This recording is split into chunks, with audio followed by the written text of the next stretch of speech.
제가 5년간 면접 관련된 질문 중에서 한 탑3로 제일 많이 들었던 질문이 이겁니다. 서류 합격은 내가 되게 잘 되는데 면접하면 맨날 떨어진대. 그럼 제가 제일 먼저 부탁드리는 게 있습니다.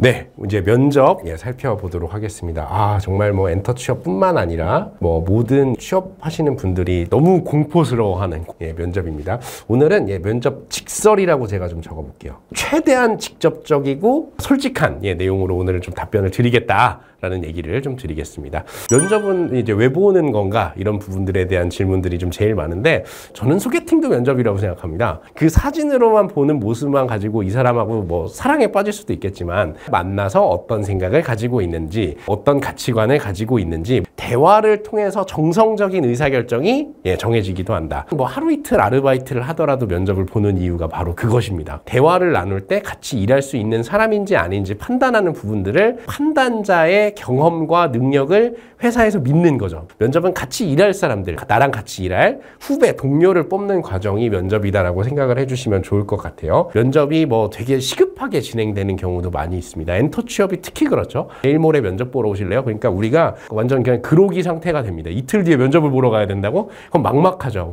그때 정신을 똑대 차리고 준비해야 된다. 자기소개라도 씩씩하게 하고 와야 되고 내가 왜 이 회사 지원하는지도 얘기해야 되고 준비할 게 정해져 있어요. 근데 그냥 불안한 거야. 그 불안감에 사로잡혀서 아무것도 못한 상태로 가는 사람을 회사는 뽑지 않는다. 정신 똑띠 차리고 당당하게 뭐를 얘기해야 될지 기본적으로 준비해야 될 것들을 잘 준비하고 가시면 된다라는 겁니다.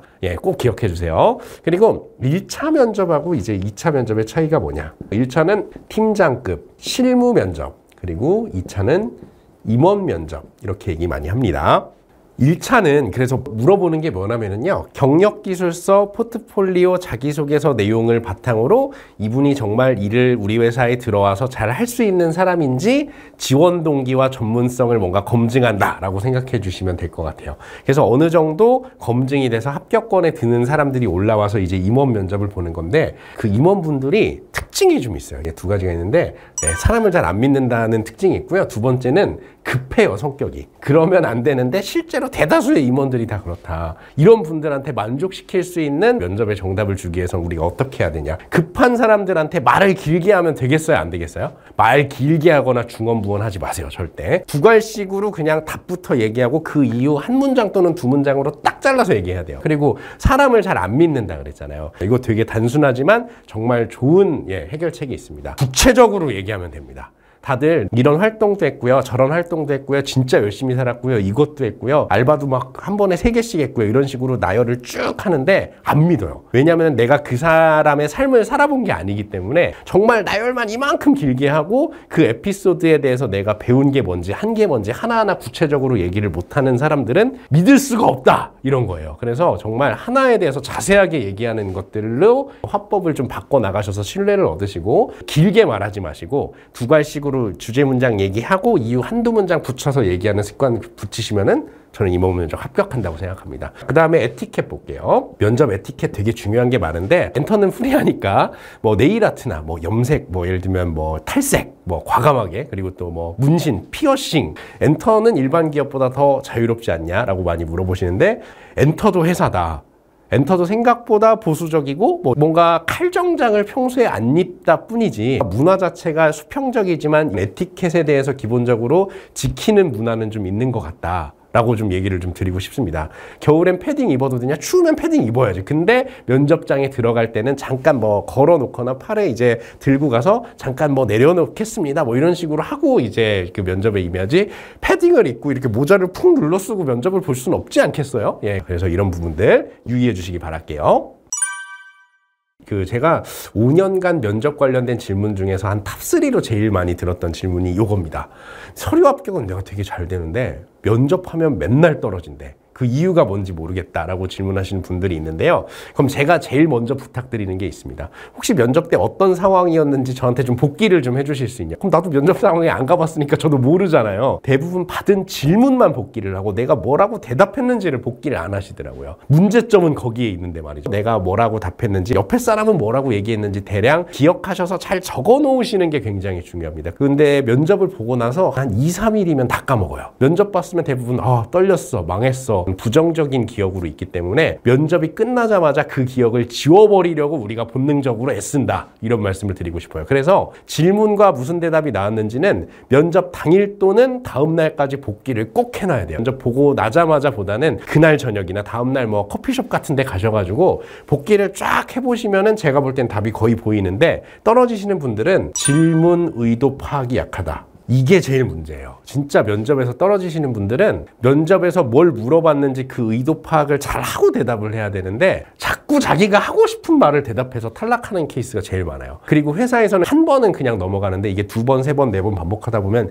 이 사람하고 일 같이 못하겠다 이렇게 가버려요. 실제 면접이 있었던 겁니다. 저희 이력서 봤는데 야 마케팅 공모전에서 최우수상을 타셨네요. 마케팅 공모전 나갈 때 뭐 누구누구님이 하신 역할이 뭡니까? 라고 물어봤는데 이분이 질문을 받자마자 그때 마케팅 공모전에서 고생했던 생각이 너무 나는 거야. 그래서 감상에 팍 젖어가지고 정말 제가 마케팅 공모전 때 사람 모으는 것도 힘들었고 팀장으로서 고생했던 것들을 막 얘기를 하다가 최선의 노력을 다한 끝에 우리가 최우수상을 거뒀어요 라고 대답을 했어요. 이 답변은 뭐가 문제입니까 지금? 역할을 물어봤잖아요. 그렇죠? 그럼 아까 팀장이라고 살짝 얘기했는데 그걸로 답했다라고 생각하지만 팀장 역할을 내가 왜 맡게 됐고 그 역할이 하는 일은 무슨 일이었고 막 싸우는 상황이 좀 생기면 어떤 식으로 조율을 해서 풀어나갔고 이런 것들이 좀 궁금했던 건데 그냥 최우수상 뽕만 그냥 딱 맞아가지고 그거에 대해서만 얘기하시는 분들이 되게 많아요. 진짜 이게 단편적으로만 얘기했지만 물어본 거에 대해서 답하지 않고 내가 말하고 싶은 거를 자꾸 답변하는 습관 때문에 떨어지는 게 되게 많다. 그래서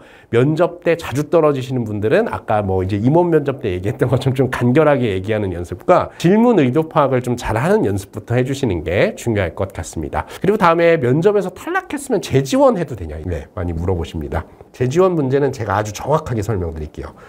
회사도 인격이다. 면접 잡아서 매달 며칠 몇 시까지 와주세요라고 했는데 아무 연락 없이 안 왔어요. 이 사람이 만약에 다시 뭐 몇 달 있다가 또 지원을 했어요. 이 사람 탈락시킬까요? 안 시킬까요? 화나지 않겠어요? 어떤 회사라도 뭔가 나름 이제 리스트를 두고 절대 잊혀지지가 않아요. 진짜. 만약에 못 가게 되면은 제가 무슨 일이 생겨서 못 갈 것 같다라고 얘기를 하거나 시간을 바꿔달라고 얘기를 한다거나 이렇게 말을 하면은 아 뭔가 이분이 사정이 있었으니까 다음 기회에 뭔가 다시 하게 된다면은 진행할 수 있겠구나라고 생각을 한단 말이에요. 이것 빼고는 다 재지원하셔도요 전혀 문제가 되지 않아요. 면접을 봤는데 탈락했다 그리고 또 지원했다 그럼 달라진 모습은 있어야죠. 적어도 뭐 이력이나 내용이나 뭔가 바뀌고 발전된 부분은 당연히 있어야 된다는 전제하에 이런 상황 아니면은 계속해서 지원해도 된다. 인사채용 담당자로 다니다가 또 이제 회사를 창업해서 운영하고 있다 보니까 인상 깊은 면접자가 있었냐 뭐 이렇게 많이들 조금 물어보시는데 평범하게 안전하게 면접에서 얘기하는 게 제가 볼 땐 제일 위험한 것 같아요.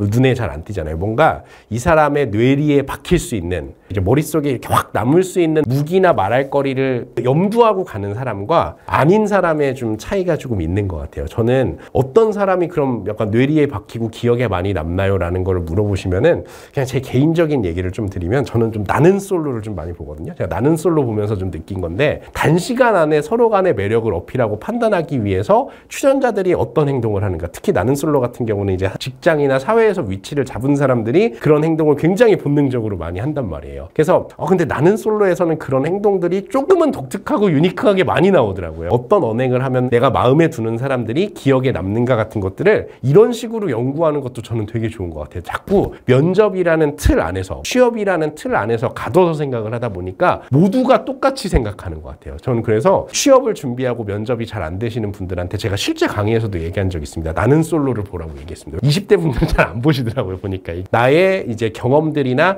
했던 활동에 대해서 오리지널리티나 자신감을 가지는 게 기본적으로 중요하다라는 얘기를 좀 드리고 싶고 그런 것들을 과감하게 꺼내서 했던 분들도 어필이 좀 됐던 것 같습니다. 저는 오히려 대졸 신입 면접 때는 되게 정형화된 게 많아서 오히려 기억에 잘 안 남는데 고졸 신입 공채 같은 거 진행할 때 되게 인상에 남는 그런 에피소드가 2개가 있어서 좀 말씀드려 볼게요. 첫 번째는 자기소개를 하는데 비유를 들어서 쓰는 것들이 너무 훌륭해가지고 기억에 남았던 이제 지원자 친구가 있어요. 이 친구는 아직도 그 회사를 다니고 있는데 자기는 친구 친구들이 나한테 미어캣이라고 많이 그런대요. 웬 미어캣이지? 왜 미어캣 얘기하는 사람 많이 없잖아요. 그렇죠? 왜 미어캣을 얘기했냐면은 미어캣이 약간 동물이지만 기웃기웃거리는 그런 습성이 있다 보니까 친구들이 뭐 힘든 건 없는지 잘 지내고 있는지 이런 거 관심이 좀 되게 많아서 친구들에게 이렇게 기웃기웃거리는 습성이 있어서 친구들이 자기한테 미어캣이라고 그랬대요. 저는 미어캣 같은 습성을 가진 사람이라서 선배들이 뭐 필요한 게 없는지 궁금한 게 있을 때마다 늘 기웃기웃거리면서 팀과 회사에 뭔가 기여할 수 있는 성향을 가진 사람이다 라고 얘기를 한 친구가 있었어요. 응 그러냐 하고서 그냥 면접에서 넘어갔는데 면접을 쭉 보다 보니까 미어캣보다 강력한 게 안 나와. 그러다 보니까 마지막에 면접관 분들이 똑같이 그랬어요. 아까 그 미어캣 그 친구 괜찮지 않냐고. 그렇게 해가지고 뇌리에 탁 남으니까 또 이제 비유의 소재가 또 이제 너무 자극적이진 않았지만 나의 성향과 특성을 잘 얘기해준 친구가 있다 보니까 기억에 남았다라는 얘기를 좀 드리고 싶고요. 두 번째로는 전문성을 바탕으로 이 직무에 어떻게 기여할 수 있는지 일관적으로 잘 연결했던 면접 합격자가 기억이 나서 두 번째로 얘기해 드리겠습니다. 이것도 이제